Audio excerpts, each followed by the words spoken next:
Hello दोस्तों मैं आप सभी का अपने YouTube channel law with twins में स्वागत करता हूं। और आज की इस वीडियो में हम कॉन्स्टिट्यूशनल लॉ या इंडियन पॉलिटी का एक बड़ा ही महत्वपूर्ण क्वेश्चन डिस्कस करेंगे जिसका नाम है अमेंडमेंट, संशोधन, जो कि आर्टिकल 368 ऑफ इंडियन कॉन्स्टिट्यूशन में दिया गया है। मेरे दोस्तों, इस वीडियो में हम लोग डिस्कस करने वाले हैं अमेंडमेंट होती क्या है, इसमें पावर प्रोसीजर क्या है, पार्लियामेंट या लेजिस्लेचर किसकी पावर है अमेंडमेंट करने की। बेसिकली हम पढ़ेंगे अमेंडमेंट ऑफ फंडामेंटल राइट्स क्या होते हैं और क्या फंडामेंटल राइट्स को अमेंड किया जा सकता है या नहीं, और किया जा सकता है तो किस हद तक, और डॉक्ट्रिन ऑफ बेसिस स्ट्रक्चर क्या है। तो इन सारी चीज़ों को आज के इस लेक्चर में हम डिस्कस करेंगे।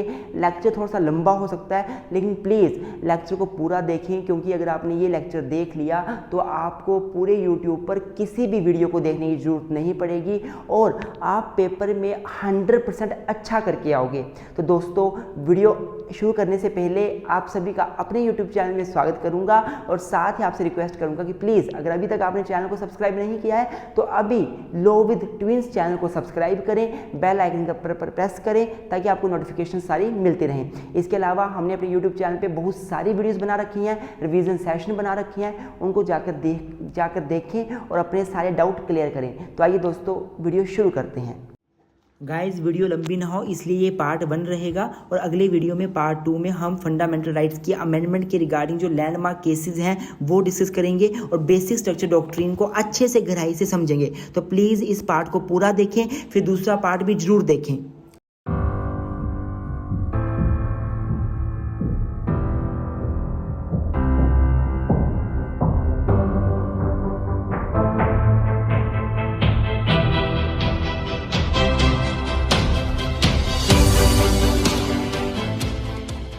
तो गाइस, सबसे पहले इंट्रोडक्शन के साथ टॉपिक को शुरू करूंगा।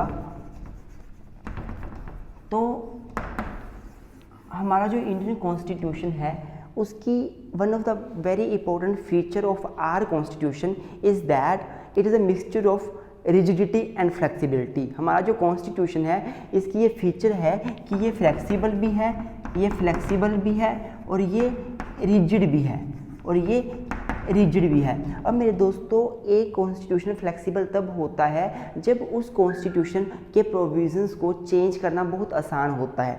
वहीं पर एक कॉन्स्टिट्यूशन रिजिड तब होता है जब उसके जो प्रोविजंस हैं उनको अमेंड करना, चेंज करना बहुत डिफ़िकल्ट होता है। तो हमारे कॉन्स्टिट्यूशन में, इंडिया के कॉन्स्टिट्यूशन में कुछ एक प्रोविजंस हैं जो कि ईजिली चेंज हो सकते हैं, अमेंड हो सकते हैं, अल्टर हो सकते हैं, पर वहीं पे कुछ एक प्रोविजंस ऐसे भी हैं जो इजीली चेंज नहीं हो सकते।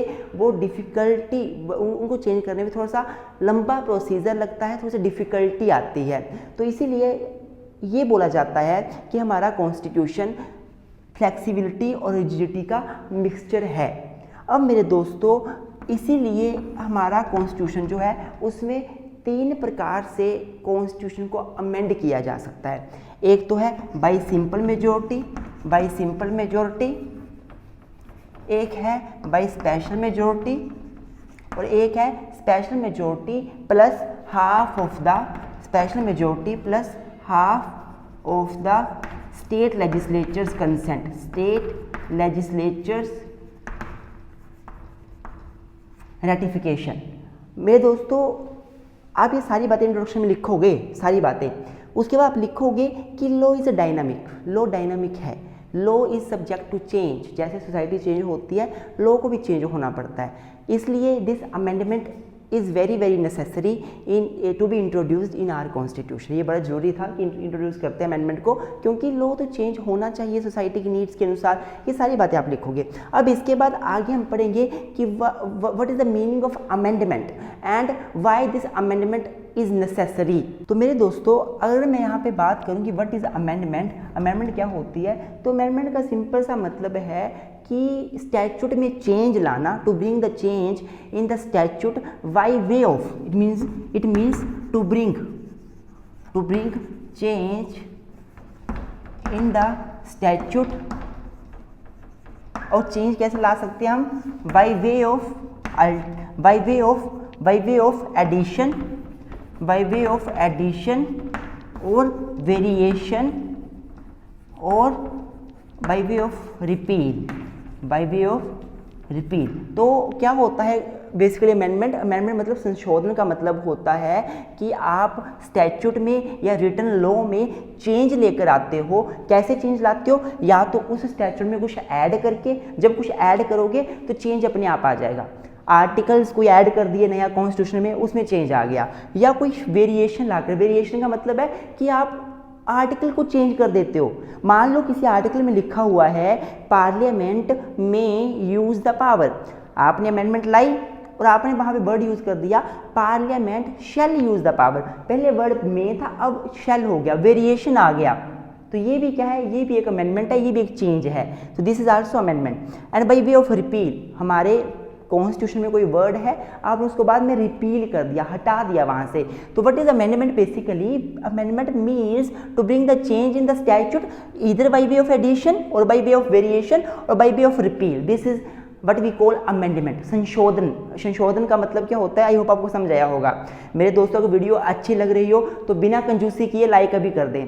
लाइक आपका हमें मोटिवेट करता है। लाइक में आपको कोई पैसा नहीं लगेगा, कोई आपको खर्चा नहीं करना पड़ेगा, बस आपने 2 मिनट स्क्रीन को ऊपर करके लाइक करना है। अभी भी लाइक नहीं किया, पहले लाइक करें, फिर वीडियो में आगे देखें। प्लीज़ लाइक अभी कर दें। और मेरे दोस्तों इसके साथ ही मैं आपसे रिक्वेस्ट करना चाहूँगा कि हमारा एक नया चैनल है ब्लॉग विद ट्विंस, उसमें हम डेली लाइफ के ब्लॉग्स बनाते हैं, उसको अपनी सपोर्ट दें। उसको आपका प्यार बिल्कुल नहीं मिल रहा है, प्लीज़ मैं डिस्क्रिप्शन में लिंक दे दूंगा, उस चैनल पर जाकर उसको सब्सक्राइब करें, हमारे ब्लॉग्स भी देखें। अब आगे आता है हमारा कि इसकी नेसेसिटी क्या है, why with this amendment we need this amendment, amendment की जरूरत क्यों है। तो मेरे दोस्तों सोसाइटी इज़ डायनामिक, डायनामिक मतलब चेंज होती है society. Society is not static, ये हमेशा एक जैसी नहीं रहती। As the society is dynamic in the same manner the law is also dynamic. Law भी क्या है? डायनामिक है, चेंज होना चाहिए। अगर आज लॉ कुछ बन गया तो वही लॉ 20 साल बाद रहेगा, 40 साल बाद वही लॉ रहेगा, ऐसा सोचना भी बहुत मुश्किल है। पहले जो लॉज बने थे वो उस टाइम की सोसाइटी के अनुसार बने थे, पॉलिटिकल कंडीशन के अनुसार बने थे, इकोनॉमिक कंडीशन के अनुसार बने थे। लेकिन अब हमारी सोसाइटी चेंज हो रही है, हमारे इकोनॉमिक, पॉलिटिकल और सोशल कंडीशंस लगातार अल्टर हो रही हैं, चेंज हो रही हैं, और उन्हीं के अनुसार हमारा लॉ भी चेंज होना चाहिए। तो इसीलिए हमें अमेंडमेंट की बहुत ज़रूरत थी कॉन्स्टिट्यूशन में, क्योंकि the amendment was introduced in the constitution so that the constitution can meet with the changes in the society. जो कॉन्स्टिट्यूशन हम बना रही हैं, आने वाले टाइम में ये कॉन्स्टिट्यूशन चेंज हो सके और जो सोसाइटी की नीड्स हैं उसके अनुसार इसको बनाया जा सके, इसको अमेंड किया जा सके। क्योंकि जब कॉन्स्टिट्यूशन बना था हमारा 1950-49 के दौरान, उस दौरान पे सोशल, पॉलिटिकल, इकोनॉमिक कंडीशंस अलग थी। वो कंडीशंस सेम आज नहीं है, आज डिफर हैं। तो उन कंडीशंस जैसे डिफर हो रही हैं, सिचुएशन डिफर हो रही हैं, वैसे लॉ भी डिफर होना चाहिए, लॉ को भी चेंज होना बनता है। इसलिए हमें ज़रूरत है कि अमेंडमेंट कॉन्स्टिट्यूशन में होनी चाहिए, सो दैट कि हम कॉन्स्टिट्यूशन को सिचुएशन के हिसाब से अमेंड भी कर सकें। अब आप देखिए, अगर अमेंडमेंट नहीं होती हमारे कॉन्स्टिट्यूशन में तो हमें बहुत सारी प्रॉब्लम्स का सामना करना पड़ता और बहुत सारी प्रॉब्लम्स आके खड़ी हो जाती है। लेकिन with the passage of time जैसे जैसे प्रॉब्लम्स आई वैसे कॉन्स्टिट्यूशन को अमेंड किया गया। जो जो प्रॉब्लम्स गवर्नमेंट के सामने आती गई वो कॉन्स्टिट्यूशन को अमेंड करते गए उन प्रॉब्लम्स को डील करने के लिए। तो amendment is very very necessary, क्योंकि लॉ डायनामिक है, लॉ चेंज होने वाला है, सोसाइटी चेंज होने वाली है। तो हमें अमेंडमेंट चाहिए ताकि हम लॉ को चेंज कर सकें, हम सोसाइटी के अनुसार कॉन्स्टिट्यूशन में अमेंडमेंट लाके उसे सोसाइटी के अनुसार बना सके। अब मेरे दोस्तों हम पढ़ेंगे कि अमेंडमेंट की पावर किसके पास है और अमेंडमेंट का प्रोसीजर क्या है। तो अब मेरे दोस्तों अगर मैं बात करूं power and procedure of amendment, तो इसमें हम लोग पढ़ेंगे कि पावर किसकी अमेंडमेंट करने की कॉन्स्टिट्यूशन में और उसका प्रोसीजर क्या होता है। तो मेरे दोस्तों आर्टिकल 368 के अनुसार अमेंडमेंट करने की जो पावर है वो केवल पार्लियामेंट के पास है। केवल पार्लियामेंट जो है हमारी, पार्लियामेंट जो है वो अमेंडमेंट कर सकती है, और जो स्टेट लेजिस्लेचर है उनके पास ये पावर नहीं है। अर्थात अगर कॉन्स्टिट्यूशन में अमेंडमेंट करनी है तो पार्लियामेंट, जो सेंटर की पार्लियामेंट है वही अमेंडमेंट कर सकती है, स्टेट लेजिस्लेचर अमेंडमेंट नहीं कर सकते। अब मेरे दोस्तों मैं यहाँ पे आपको बता दूँ कि पार्लियामेंट में कौन आता है, कौन कौन पार्लियामेंट में आता है। लोकसभा, राज्यसभा और साथ में प्रेसिडेंट। ये 3 पर्सन से मिलकर हमारी पार्लियामेंट बनती है। ये आर्टिकल हमारा 79 बोलता है। आर्टिकल 79 के अनुसार पार्लियामेंट में लोकसभा आएगी, राज्यसभा आएगी और प्रेसिडेंट आएंगे। तो अगर मैं प्रोसीजर की बात करूं अमेंडमेंट कैसे होगी, प्रोसीजर ये रहेगा अमेंडमेंट का कि सबसे पहले फर्स्टली द अमेंडमेंट बिल, एक अमेंडमेंट बिल होगा, बिल बनाया जाएगा।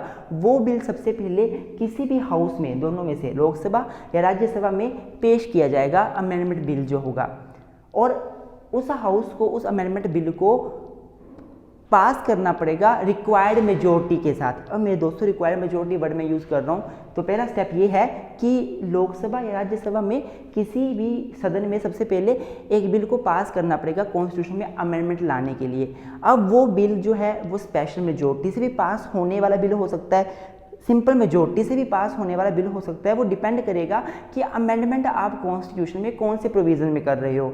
कॉन्स्टिट्यूशन के बहुत सारे प्रोविजंस है, 395 आर्टिकल्स हैं बेसिकली। तो उन आर्टिकल्स में कुछ प्रोविजंस ऐसे हैं जो अमेंड ईजिली हो जाते हैं, उनमें बड़ा ज़्यादा लंबा प्रोसीजर नहीं अडॉप्ट करना पड़ता, स्पेशल मेजोरिटी जरूरत नहीं पड़ती। बस लोकसभा राज्यसभा जहाँ बिल पास होगा वहाँ पे जितने लोग होंगे उसमें जो सिंपल मेजोरिटी, उसमें जो लोग यस बोलेंगे, टोटल मान लो 100 लोग ही प्रेजेंट है हाउस में उस टाइम, अगर 50 + 1 51 लोगों ने यस बोल दिया तो बिल पास हो गया। कुछ प्रोविजन ऐसे होते हैं अमेंडमेंट के जो सिंपल मेजोरिटी से ही पास हो जाते हैं, कुछ के लिए स्पेशल मेजोरिटी चाहिए होती है, 2/3 मेजोरिटी आप जिसको बोलते हो, और कुछ के लिए 2/3 मेजोरिटी के साथ रेटिफिकेशन चाहिए होती है स्टेट्स की। तो जब एक हाउस में बिल पास होगा तो उस हाउस में जितनी मेजोरिटी चाहिए उतनी मेजोरिटी से वो बिल पास होना चाहिए जब पेश होगा। फिर उस हाउस में अगर बिल पेश हो गया और पास हो गया तो वो बिल फिर दूसरे हाउस में जाता है। मान लो पहले राज्यसभा में, पहले लोकसभा में गया, लोकसभा में पेश भी हो गया, पास भी हो गया उतनी मेजोरिटी से, फिर वो राज्यसभा में जाएगा। अब राज्यसभा में भी उतनी जितनी रिक्वायर्ड मेजोरिटी है उससे बिल पास हो जाना चाहिए। उसके बाद फिर जाएगा वो प्रेसिडेंट के पास असेंट के लिए। प्रेसिडेंट उसमें अगर अपनी असेंट दे दे तो वो बिल क्या बन जाता है, कॉन्स्टिट्यूशनल अमेंडमेंट एक्ट बन जाता है। तो ये छोटा सा प्रोसीजर है जो आपको होप समझ आया होगा। पहले एक सदन में जाएगा, एक सदन कोई भी सदन हो सकता है, राज्यसभा या लोकसभा, उसमें बिल पास हो गया रिक्वायर्ड मेजोरिटी से तो वो फिर दूसरे सदन में जाएगा, वहाँ भी बिल पास हो गया रिक्वायर्ड मेजोरिटी से तो वो फिर प्रेसिडेंट के पास जाएगा और प्रेसिडेंट फाइनली उसको बिल को पास कर उसका कॉन्स्टिट्यूशनल अमेंडमेंट एक्ट बन जाएगा। ये छोटा सा प्रोसीजर है। अब इसके बाद हम पढ़ेंगे कि अमेंडमेंट कितने टाइप की होती है। अब यहाँ पे अच्छे से पढ़ेंगे हम स्पेशल मेजोरिटी क्या है, सिंपल मेजोरिटी क्या है, ratification by the half of state legislature क्या है। अब हम पढ़ेंगे टाइप्स ऑफ अमेंडमेंट बेसिकली। तो गाइज अगर अब मैं टाइप्स ऑफ अमेंडमेंट की बात करूँ तो 3 तरीके से कॉन्स्टिट्यूशन में अमेंडमेंट लाई जा सकती है। पहला है बाय सिंपल मेजोरिटी,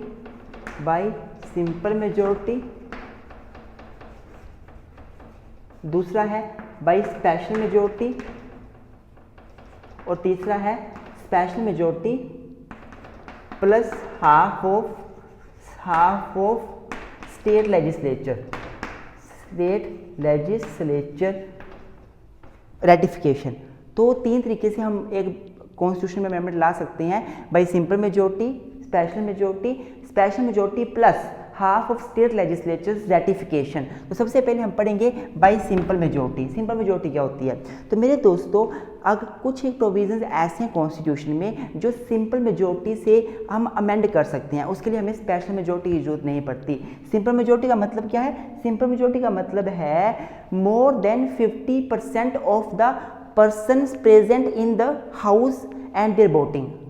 मेरा मतलब बोलना क्या है, मान लो लोकसभा में बिल पेश होता है, हम सिंपल मेजोरिटी करने जा रहे हैं, सिंपल मेजोरिटी। मान लो लोकसभा में बिल पेश होता है। अब देखो लोकसभा में बिल पेश हुआ तो लोकसभा में टोटल कितनी सीटें हैं? 545। लेकिन वहाँ पे उस टाइम पे सदन में कितने लोग थे बैठे? टोटल 300 सीट वहाँ पे लोग बैठे हुए थे। 300 जो थे वो लोकसभा के मेंबर्स वहाँ पे थे। 545 टोटल सीट्स हैं, 300 वहाँ पे उस टाइम लोकसभा में थे। सिंपल मेजोरिटी का मतलब होगा अगर उस बिल को 150 + 1, 300 का हाफ हुआ 50% हुआ 150 + 1, मतलब अगर 151 लोगों ने यस कर दी उस बिल के लिए तो वो बिल उस सदन में पास हो जाएगा। सिंपल मेजोरिटी का मतलब होता है जितने लोग वहाँ पे बैठे हुए हैं उनका 50% से ऊपर, 50% प्लस 1। अब मेरे दोस्तों अगर मैं 151 की बात करूं तो 151 तो 545 से बहुत कम है, मतलब टोटल सीट 545 है और 151 लोगों ने यस बोली है उस बिल को पेश करने के लिए। वैसे तो ये बहुत कम लग रहा है, देखो आप ध्यान से 545 का हाफ भी नहीं है 151 तो, लेकिन जो वहाँ पे प्रेजेंट थे लोग उनका ये हाफ से ज़्यादा है तो बिल सिंपल मेजोरिटी से पास हुआ माना जाएगा। अब अगर मैं आपको सिंपल मेजोरिटी की बात करूँ, कुछ एक प्रोविजंस हैं जो सिंपल मेजोरिटी से हो जाते हैं। क्या क्या प्रोविजन है, जैसे आपने एबोलिशन और creation of legislative council in the state. हमें पता है जो स्टेट्स हैं हमारे उनमें एक लेजिस्लेटिव असेंबली होती है और कुछ एक स्टेट्स में लेजिस्लेटिव काउंसिल भी हो सकती है। अब उस लेजिस्लेटिव काउंसिल को अगर किसी स्टेट में नया बनाना हो या किसी स्टेट से हटाना हो, जैसे हिमाचल में लेजिस्लेटिव काउंसिल नहीं है, बस लेजिस्लेटिव असेंबली है, लेकिन अगर हमने लेजिस्लेटिव काउंसिल को भी हिमाचल प्रदेश में बनाना है तो सिंपल मेजोरिटी से बिल पास करेंगे और वो बन जाएगी। उसके बाद सेकंड शेड्यूल जो है हमारे कॉन्स्टिट्यूशन के उसमें चेंजेस लाने हैं तो वो भी सिंपल मेजोरिटी से ला सकते हैं। Salaries allowances of the member of parliament के मेंबर्स की सैलरीज अलाउंसेस को बढ़ाना है घटाना है तो सिंपल मेजोरिटी से ला सकते हैं हम बिल। उसके बाद formation of new states, alteration of the boundaries of the state, तो भी हम सिंपल मेजोरिटी से इन प्रोविजंस को भी चेंज कर सकते हैं। सिटीजनशिप और acquisition of and termination, citizenship को एक्वायर किसी ने सिटीजनशिप एक्वायर करनी है उसके रिगार्डिंग प्रोविजन बनाने हैं या किसी की सिटीजनशिप टर्मिनेट करनी है उसके रिगार्डिंग प्रोविजन बनानी है तो भी सिंपल मेजोरिटी से बिल पेश कर सकते हैं। तो सिंपल मेजोरिटी का मतलब होता है कि सदन में जितने लोग प्रेजेंट हैं उसका 50% प्लस 1 अगर बिल पास कर दे तो मतलब वो बिल पास हो गया।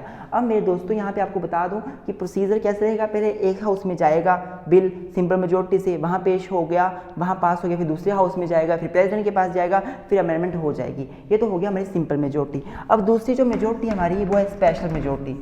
स्पेशल मेजोरिटी ये यहाँ पर ध्यान समझना मेरे दोस्तों, यहाँ पे ध्यान समझना।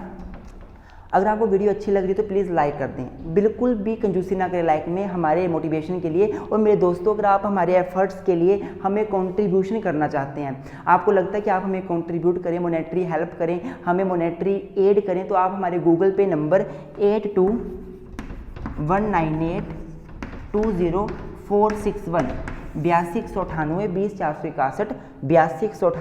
461 पर गूगल पे, फ़ोन पे, पेटीएम आप हमें कर सकते हैं। अब मेरे दोस्तों स्पेशल मेजोरिटी में 2 कंडीशंस फुलफिल होनी चाहिए। सिंपल मेजोरिटी में सिंपल ये था कि जितने लोग प्रेजेंट है उसका 50% से 1 प्लस 50% से ज़्यादा लोग यस कर दें, बिल उस सदन में पास हो जाएगा।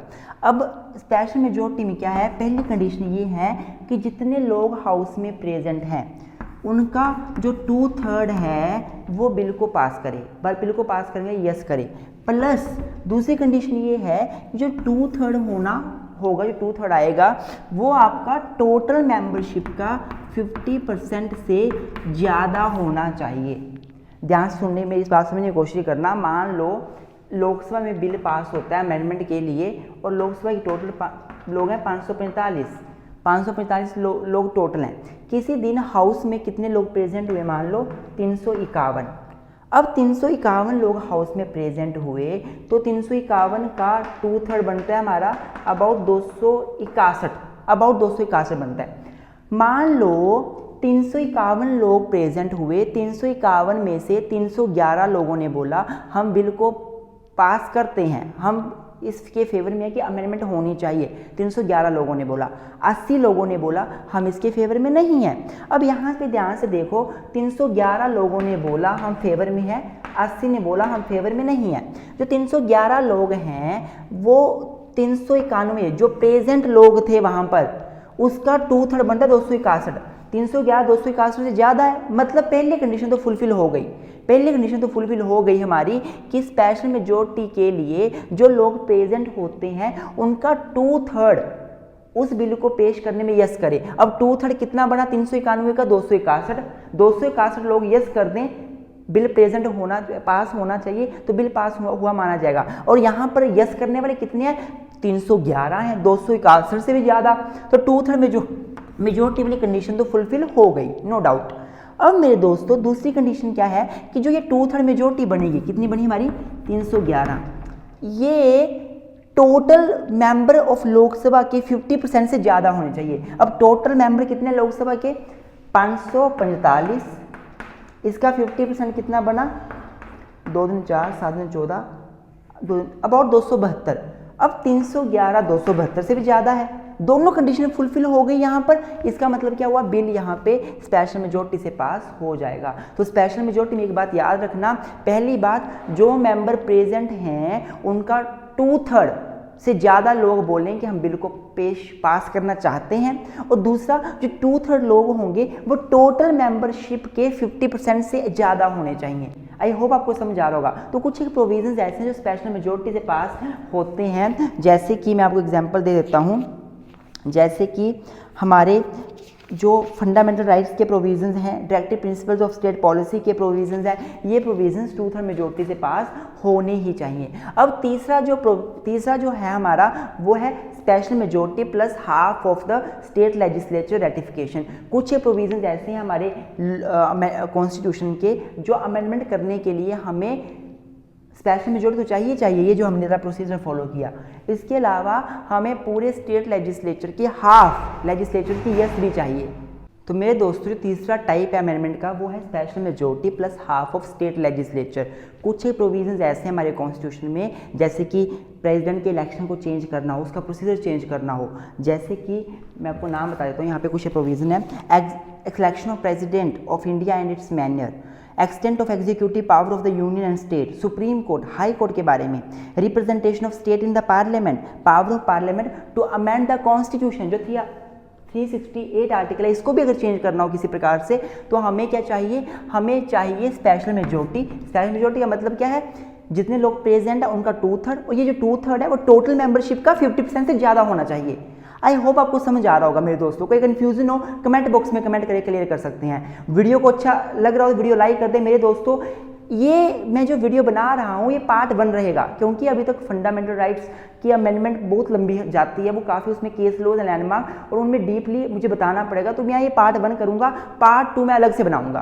पार्ट 2 आपका दूसरा रहेगा, उसमें बेसिकली फंडामेंटल राइट्स के अमेंडमेंट और बेसिक स्ट्रक्चर डॉक्ट्रिन वो अलग से पढ़ेंगे। आज हम ये टाइप्स करके ख़त्म कर देंगे।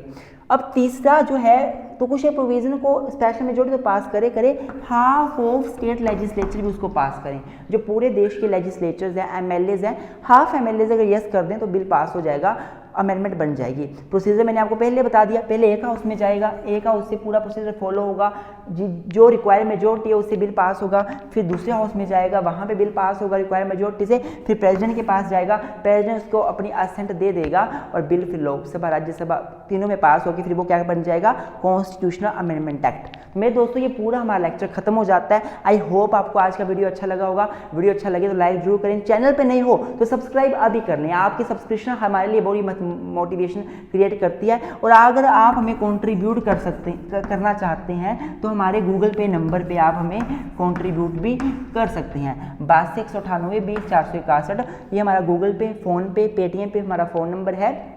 प्लीज़ हमें कंट्रीब्यूट करें, आपका कंट्रीब्यूशन हमारे लिए बहुत ज़रूरी है। Thank you so much, keep supporting us.